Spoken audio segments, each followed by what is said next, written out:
Shalom, selamat pagi. Video ini berisi tentang pembahasan latihan soal tema 1 subtema 2 Bupena 6A halaman 48 sampai dengan 50.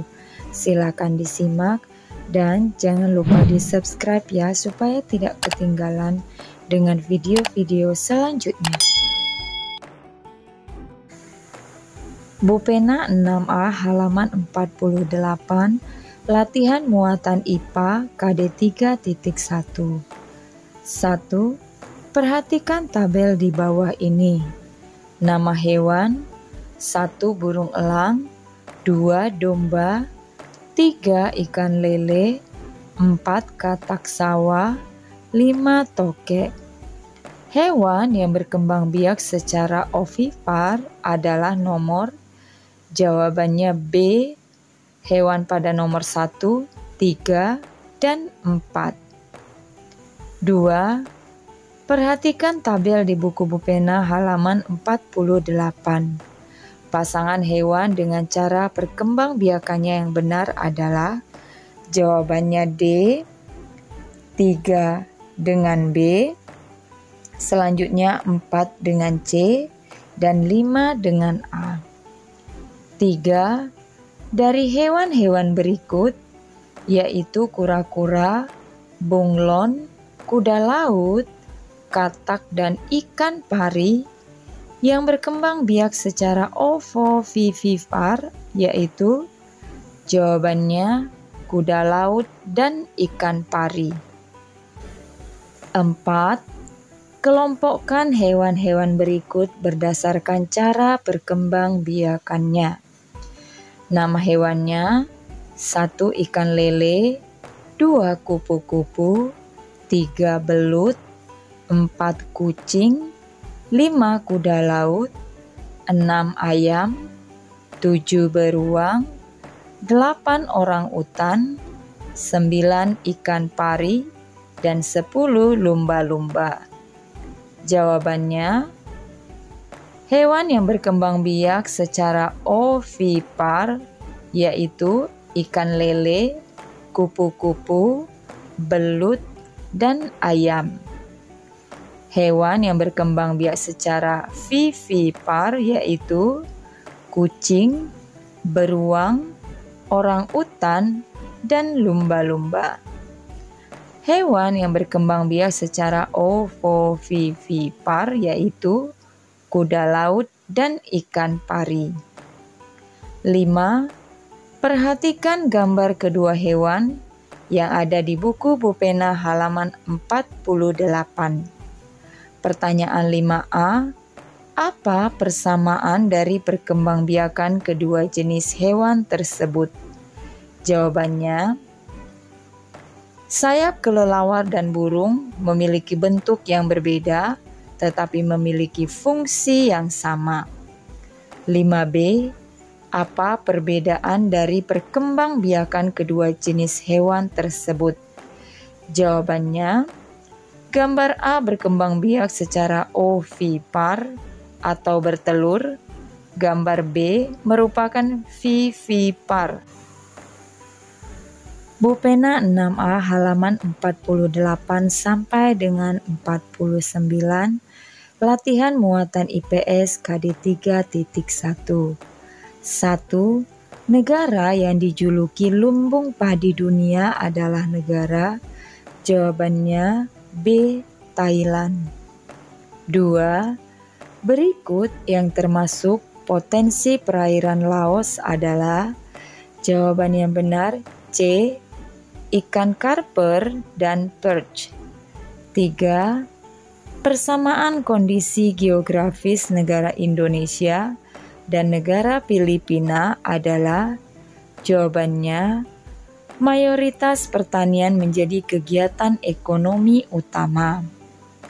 4. Mengapa pertanian menjadi kegiatan ekonomi utama di beberapa negara di Asia Tenggara? Hubungkan jawabanmu dengan kondisi geografis negara tersebut. Jawabannya, karena kegiatan ekonomi yang dilakukan disesuaikan dengan kondisi geografisnya. Kondisi geografis negara di Asia Tenggara cocok di bidang pertanian. 5. Selain di bidang pertanian, kerjasama apa lagi yang dapat dilakukan oleh negara-negara di Asia Tenggara? Jelaskan jawabanmu. Jawabannya, kerjasama yang bisa dilakukan di bidang perkebunan, perikanan, pertambangan, bidang jasa, dan perindustrian. Bupena 6A halaman 49, latihan muatan bahasa Indonesia KD 3.1. 1. Laporan hasil pengamatan dapat dibuatkan berdasarkan jawabannya D. Fakta. 2. Simpulan merupakan titik-titik akhir dari uraian panjang suatu bacaan atau teks. Jawabannya C. Ikhtisar. Bacalah teks berikut untuk menjawab soal nomor 3 dan 4. Ayah Dedi memelihara bebek di belakang rumahnya. Setiap hari Dedi ikut membantu ayah untuk membersihkan kandang bebek dan memberikan makan. Bebek milik ayah tampak sehat. Ayah memberikan vitamin dan vaksin secara teratur agar bebeknya memiliki daya tahan tubuh yang baik. Pertanyaan nomor 3. Pokok pikiran dari teks tersebut adalah? Jawabannya, Ayah Dedi dan Dedi memelihara bebek di belakang rumah dan dirawat dengan baik. Pertanyaan nomor 4. Simpulan dari teks laporan tersebut adalah? Jawabannya, Ayah Dedi dan Dedi bekerja sama dalam merawat bebek di belakang rumahnya. 5. Tuliskan cara membuat simpulan dari sumber teks. Jawabannya, cara membuat simpulan dari sumber teks. 1. Bacalah teks secara keseluruhan. 2. Temukan informasi penting yang terdapat dalam teks. 3. Hubungkan semua informasi yang diperoleh menjadi suatu pernyataan akhir. Bupena 6A halaman 49, latihan muatan PPKN KD 3.1. 1. Berikut yang merupakan contoh penerapan sila keempat Pancasila adalah? Jawabannya B. Tidak memaksakan pendapat ketika berdiskusi. 2. Berdasarkan sila keempat Pancasila, suatu masalah sebaiknya diselesaikan dengan cara? Jawabannya, musyawarah untuk mencapai mufakat. 3. Apa manfaat penerapan sila keempat Pancasila dalam kehidupan sehari-hari? Jawabannya, dapat menyelesaikan masalah yang menyangkut kepentingan bersama. 4. Tuliskan 3 contoh pengamalan sila keempat Pancasila dalam kehidupan sehari-hari. Jawabannya, mengikuti pemilu, mengikuti pemilihan ketua kelas dengan tertib, tidak memaksakan kehendak dalam suatu musyawarah yang diikuti. 5. Tuliskan 3 contoh pengamalan sila kelima Pancasila dalam kehidupan sehari-hari. Jawabannya, 1. Bersikap adil. 2. Menghargai hasil karya orang lain. 3. Menghormati hak-hak orang lain. 4.